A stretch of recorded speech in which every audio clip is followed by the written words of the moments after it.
Nous sommes dans la maison de l'Ardoise, à Rimogne, en France, dans le département des Ardennes.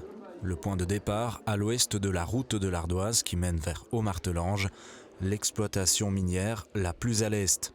L'industrie de l'Ardoise dans ce bassin transfrontalier connaît son apogée fin du 19e siècle. À cette époque, la région comptait de très nombreuses ardoisières, près d'une centaine rien que pour la province de Luxembourg. Au total, ce sont plus de 5000 mineurs qui travaillaient l'ardoise, de son extraction à la pièce taillée. Aujourd'hui, tout ce patrimoine est mis en valeur à travers les frontières françaises, belges et luxembourgeoises. 160 km de route, ça permet d'avoir des morceaux, d'avoir de l'intérêt paysager, de descendre en mine, d'avoir des bâtiments, d'avoir du petit patrimoine, comme Mortehange chez nous, l'ancien cimetière, les bâtisses, les paliers en schiste, etc. Donc c'est un superbe moyen de mettre tout ce petit patrimoine en évidence. Et donc je pense que c'est un projet qui a un bel avenir. Ici, c'est un musée, donc tout est en surface. Avec la Berthier à la Morépure, on a la chance d'aller dans les galeries. Évidemment, c'est plus impressionnant, mais on pourrait mettre aussi en valeur beaucoup de choses que nous avons en Berthier. Quand on voit un musée ici, avec ce qu'il y a comme patrimoine à Berthier, on pourrait prendre exemple en tout cas. On est venu, quelques membres de notre association, pour voir comment ça s'est passé à Rimogne.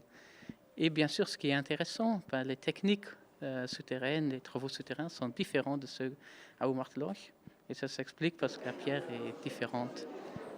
Les couches sont différentes que chez nous. À Rimogne, l'extraction de l'ardoise, ce sont 800 ans d'histoire, du Moyen-Âge au début des années 70.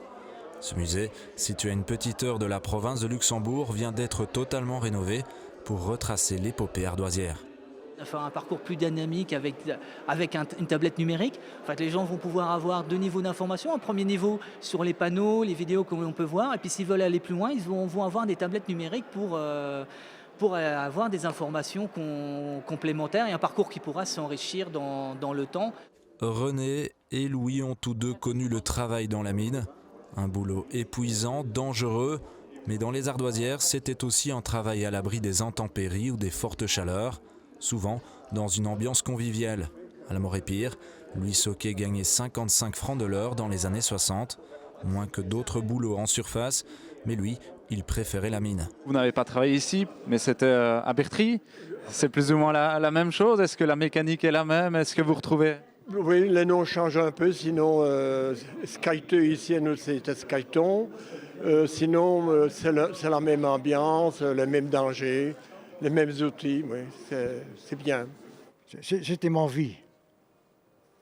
Quand je vous ai dit 30 ans de mine, alors je ne trouve pas d'autre. Même qu'on gagnera un peu plus ailleurs, mais ça c'était ma maison, quoi, comme je peux dire. Beaucoup de souvenirs. Ah oui, beaucoup, oui.